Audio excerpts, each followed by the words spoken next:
Hello दोस्तों, बेलिस्ब academy YouTube channel में आपका फिर से बहुत बहुत स्वागत है।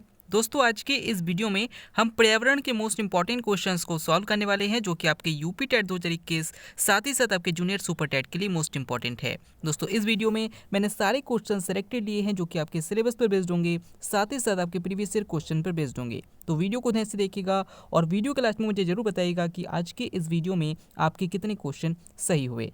तो बिना देरी करते हुए चलिए शुरू करते हैं सबसे पहले क्वेश्चन से। सबसे पहला क्वेश्चन आपके सामने है, नालंदा विश्वविद्यालय के संस्थापक कौन थे? ऑप्शन आपके सामने है, नरसिम्हा प्रथम, ऑप्शन बी नरसिंह वर्मन द्वितीय, ऑप्शन सी कुमारगुप्त प्रथम या फिर ऑप्शन डी कृष्णदेव प्रथम। इसका सही आंसर हो जाएगा ऑप्शन सी कुमारगुप्त प्रथम। दोस्तों, नालंदा विश्वविद्यालय कहाँ पर है? तो ये बिहार में है और इसकी स्थापना किसने की थी? तो कुमारगुप्त प्रथम ने की थी।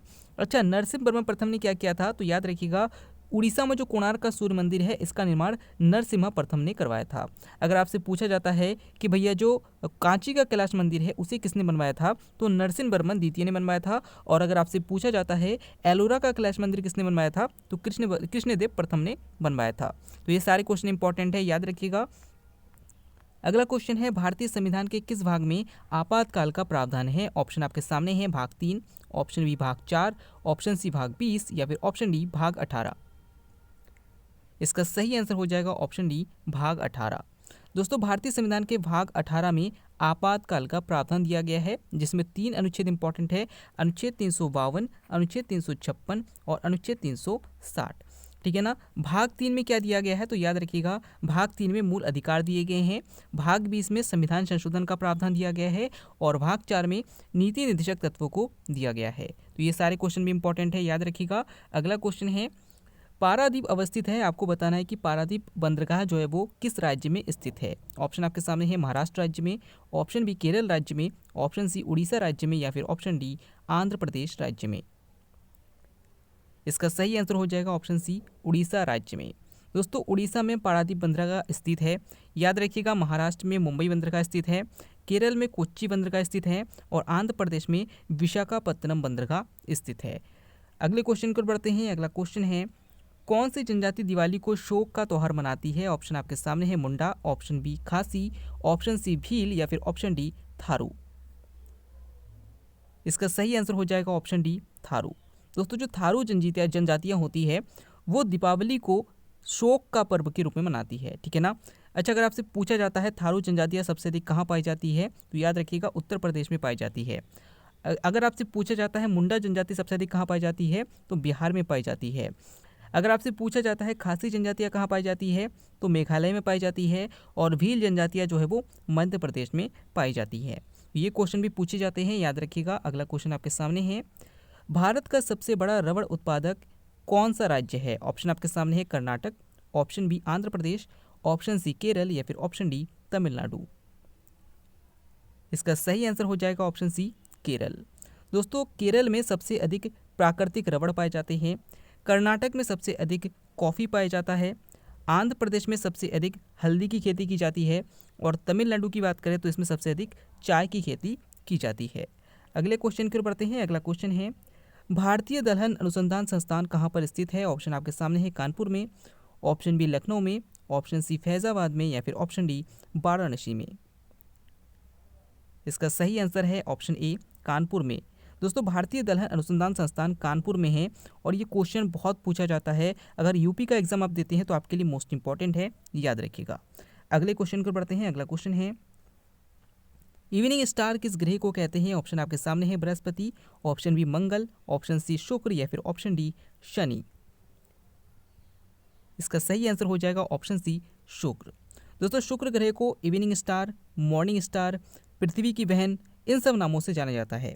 अगर आपसे पूछा जाता है सबसे अधिक चमकीला ग्रह कौन सा है, तो भी शुक्र है। अगर आपसे पूछा जाता है पीला ग्रह किसे कहा जाता है, तो बृहस्पति को कहा जाता है। अगर आपसे पूछा जाता है लाल ग्रह किसे कहा जाता है, तो मंगल ग्रह को कहा जाता है। और अगर आपसे पूछा जाता है काला ग्रह किसे कहते हैं, तो शनि ग्रह को कहा जाता है। तो ये सारे क्वेश्चन भी इंपॉर्टेंट है, याद रखिएगा। अगला क्वेश्चन को बढ़ते हैं। अगला क्वेश्चन है, निम्न में से किसे सीमांत गांधी कहा जाता है? ऑप्शन आपके सामने है, Kalidas, option B Chittaranjan Das, option C Rajagopalachari या फिर ऑप्शन डी खान अब्दुल गफ्फार खां। दोस्तों इस क्वेश्चन को मैंने पिछले वाले वीडियो में पूछा था, जिसका आंसर बहुत से लोगों ने सही दिया था। इसका सही आंसर हो जाएगा ऑप्शन डी, खान अब्दुल गफ्फार खां। दोस्तों खान अब्दुल गफ्फार खां को सीमांत गांधी कहा जाता है। अगर आपसे पूछा जाता है भारत का शेक्सपियर किसे कहा जाता है, तो कालिदास को कहा जाता है। अगर आपसे पूछा जाता है देशबंधु किसे कहा जाता है, तो चित्तरंजन दास को कहा जाता है। और अगर आपसे पूछा जाता है राजा जी किसे कहते हैं, तो सी राज गोपालाचारी को कहा जाता है। मोस्ट इंपॉर्टेंट क्वेश्चन है। अगले क्वेश्चन को बढ़ते हैं। नेक्स्ट क्वेश्चन है, क्षोभ सीमा पृथक करती है। आपको बताना है कि जो वायुमंडल की परत है उसमें किस परत से क्षोभ सीमा पृथक करती है। ऑप्शन आपके सामने है, समताप मंडल एवं क्षोभ मंडल को, ऑप्शन बी क्षोभ मंडल एवं ओजोन मंडल को, ऑप्शन सी समताप मंडल एवं आयन मंडल को, या फिर ऑप्शन डी क्षोभ मंडल एवं आयन मंडल को। इसका सही आंसर हो जाएगा ऑप्शन ए, समताप मंडल को, क्षोभ मंडल को। दोस्तों यहाँ पर अगर हम देखें तो आपको पता है कि हमारे वायुमंडल में 5 परतें पाई जाती है। सबसे पहले पृथ्वी है, उसके चारों ओर परतें पाई जाती है। इसमें सबसे पहले क्षोभ मंडल, फिर समताप मंडल, फिर मध्य मंडल, फिर आयन मंडल और सबसे ऊपर है वायुमंडल। तो जो क्षोभ मंडल है और जो समताप मंडल है, इन दोनों को अलग करती है क्षोभ सीमा। यही आपसे पूछा गया था कि क्षोभ मंडल और समताप मंडल को कौन सा स्तर जो है वो अलग करती है। तो इसका सही आंसर है ऑप्शन ए, समताप मंडल और क्षोभ मंडल को। अगला क्वेश्चन है, नेक्स्ट क्वेश्चन है, निम्नलिखित में से किसका सही सुमेल नहीं है।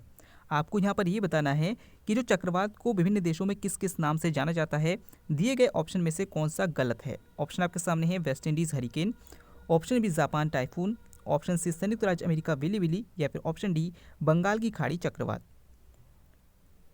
इसका सही आंसर हो जाएगा ऑप्शन सी, संयुक्त राज्य अमेरिका विली विली। दोस्तों यहाँ पर जो वेस्ट इंडीज़ है, वेस्ट इंडीज़ के तट पर चक्रवात को हरिकेन्स कहते हैं, ये बिल्कुल सही है। जापान में चक्रवात को टाइफून कहा जाता है, ये भी बिल्कुल सही है। बंगाल की खाड़ी में चक्रवात कहा जाता है, ये बिल्कुल सही है। लेकिन संयुक्त राज्य अमेरिका में विली विली नहीं कहा जाता, बल्कि टॉर्नेडो कहा जाता है। और विली विली जो है वो ऑस्ट्रेलिया में चक्रवात को कहा जाता है।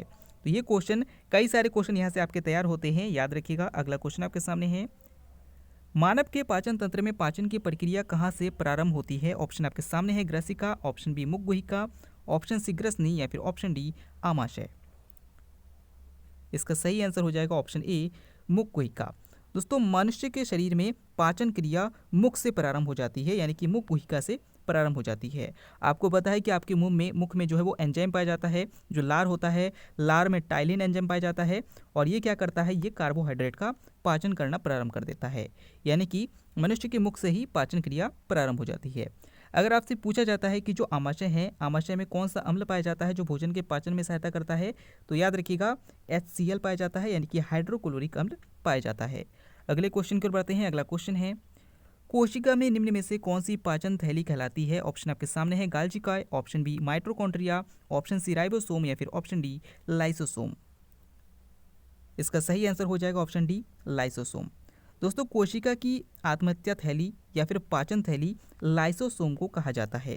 अच्छा, लाइसोसोम करता क्या है, तो आपको पता है कि कई सारी कोशिका जब डैमेज हो जाती है तो क्या होता है कि इनका पाचन करने का काम लाइसोसोम करता है, और कभी कभी लाइसोसोम खुद को भी नष्ट कर देता है। इसीलिए लाइसोसोम को आत्महत्या की थैली या पाचन थैली कहते हैं। इंपॉर्टेंट है, याद रखिएगा। अगला क्वेश्चन आपके सामने है, वह एकमात्र पक्षी कौन सा है जो पीछे की ओर उड़ता है। ऑप्शन आपके सामने है, गौरैया, ऑप्शन बी कोयल, ऑप्शन सी साइबेरियन सारस, या फिर ऑप्शन डी गुंजन पक्षी।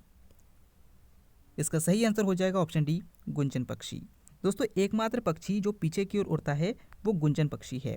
आप बोलेंगे कि भाई गुंजन पक्षी कौन सी पक्षी है, तो आपने हमिंग बर्ड नाम की पक्षी का नाम सुना होगा, जो कि सबसे छोटी पक्षी होती है, उसे ही गुंजन पक्षी हिंदी में कहा जाता है। अगर आपसे पूछा जाता है विश्व का सबसे बड़ा पक्षी कौन सा है, तो शुतुरमुर्ग है, आप सबको पता है। अगर आपसे पूछा जाता है विश्व गौरैया दिवस कब मनाया जाता है, तो 20 मार्च को मनाया जाता है। इंपॉर्टेंट है, याद रखिएगा। अगला क्वेश्चन है, निम्न में से कौन से समजात अंग है। ऑप्शन आपके सामने है, कीटों एवं पक्षियों के पंख, ऑप्शन बी मछली एवं बिल्ली की पूंछ, ऑप्शन सी मगर की त्वचा और पक्षियों के पंख, या फिर ऑप्शन डी घोड़े एवं आदमी के अग्रपाद। इसका सही आंसर हो जाएगा ऑप्शन डी, घोड़े एवं आदमी का अग्रपाद। दोस्तों समजात अंग होते हैं और समरूप अंग होते हैं। समजात अंग कौन से होते हैं, जब संरचना समान होती है लेकिन कार्य भिन्न भिन्न होता है। जैसे मान लीजिए कि घोड़ा है और आदमी है, दोनों के जो आगे के पैर होते हैं, यानी कि हमारे हाथ और घोड़े के आगे के पैर, दोनों की संरचना समान है, दोनों हड्डियों से बनकर बने हैं और दोनों का काम क्या है, अलग अलग है। आदमी अपने ऊपर के हाथों से क्या करता है, सामने के हाथों से क्या करता है, हाथ से काम करता है, लेकिन घोड़े सामने के पैरों से क्या करता है, दौड़ता है। उग्रपाद है लेकिन दोनों के कार्य अलग अलग है, यानी कि यहाँ पर समझाता है। लेकिन अगर आपसे पूछा जाता है समरूपता क्या है, तो याद रखिएगा जो कीट होते हैं और जो पक्षियाँ होती है, दोनों में क्या होता है, दोनों के पंखों में अलग अलग अंतर पाया जाता है। जो जैसे जो पक्षियाँ होती है वो हड्डियों के पंख बने होते हैं और कीटों में जो होता है वो हड्डियों के पंख नहीं बने होते हैं, लेकिन दोनों का काम समान होता है, उड़ना, यानी कि वहाँ पर समरूपता होता है। यानी कि जब संरचना समान हो और कार्य भिन्न भिन्न हो तो वहाँ पर समझाता होती है, और जब संरचना भिन्न भिन्न हो और कार्य समान हो तो वहाँ पर समरूपता पाया जाता है। तो यानी कि ऑप्शन डी यहाँ पर सही हो जाएगा। अगले क्वेश्चन को पढ़ते हैं। अगला क्वेश्चन है, नेक्स्ट क्वेश्चन है, दूध की शुद्धता मापी जाती है। आपको बताना है कि दूध की शुद्धता किस में मापी जाती है। ऑप्शन आपके सामने hydrometer, option B lactometer, option C सेलेग्मोमीटर या फिर ऑप्शन डी थर्मामीटर। इसका सही आंसर हो जाएगा ऑप्शन बी लैक्टोमीटर। दोस्तों दूध की शुद्धता लैक्टोमीटर में मापी जाती है। जो जल का घनत्व है वो हाइड्रोमीटर में मापा जाता है और शरीर का जो तापमान है वो थर्मामीटर से मापा जाता है। तो ये सारे क्वेश्चन इंपॉर्टेंट है, याद रखिएगा। अगला क्वेश्चन है, निम्नलिखित में से कौन सा सबसे गहरा सागर है। ऑप्शन आपके सामने है बेरिंग सागर, ऑप्शन बी दक्षिण चीन सागर, ऑप्शन सी भूमध्य सागर या फिर ऑप्शन डी जापान सागर। इसका सही आंसर हो जाएगा ऑप्शन बी दक्षिण चीन सागर। दोस्तों यहाँ पर आपसे कई सारे क्वेश्चन सागर से संबंधित पूछे जा सकते हैं। किस किस टाइप के क्वेश्चन पूछे जा सकते हैं, एक टाइप के क्वेश्चन आपसे ये पूछा जा सकता है कि कौन सा सागर किस महाद्वीप को किस महाद्वीप से अलग करता है, और ऐसे क्वेश्चन पूछा जा सकता है कि जो सागर है सबसे गहरा सागर कौन सा है या फिर सबसे बड़ा सागर कौन सा है। इस टाइप के क्वेश्चन आपसे पूछे जा सकते हैं। मैंने पिछले वीडियो में आपको बता दिया है कि भाई जो कौन सा सागर किस महाद्वीप को किस महाद्वीप से अलग करता है। इस वीडियो में आपसे पूछा गया है कि सबसे गहरा सागर कौन सा है, तो दक्षिण चीन सागर है। लेकिन अगर आपसे पूछा जाता कि सबसे बड़ा सागर कौन सा है, तो याद रखिएगा कैरिबियन सागर सबसे बड़ा सागर है, लेकिन सबसे गहरा सागर पूछेगा तो दक्षिण चीन सबसे गहरा सागर है। इंपॉर्टेंट क्वेश्चन है, याद रखिएगा। अगला क्वेश्चन आपके सामने है, निम्नलिखित में से कौन विश्व का सबसे ऊंचा ज्वालामुखी पर्वत है। ऑप्शन आपके सामने है Mount Kilimanjaro, option B Mount Pinatubo, option C Mount Taal या फिर ऑप्शन डी माउंट कोटोपैक्सी। इसका सही आंसर हो जाएगा ऑप्शन डी माउंट कोटोपैक्सी। दोस्तों माउंट कोटोपैक्सी विश्व का सबसे ऊंचा ज्वालामुखी पर्वत है और ये कहाँ पर है, तो ये इक्वाडोर में है। अगर आपसे पूछा जाता है भारत का एकमात्र ज्वालामुखी कौन सा है, तो वो बैरन है और ये अंडमान निकोबार में पाया जाता है। तो ये क्वेश्चन भी पूछा जाता है, याद रखिएगा।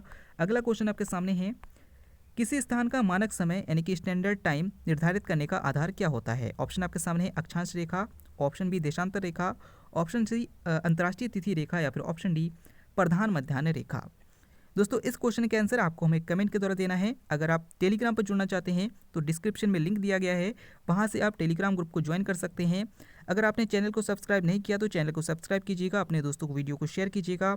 हम फिर से लौटेंगे एक नए इंटरेस्टिंग वीडियो लेकर, तब तक के लिए देखते रहिए, सीखते रहिए।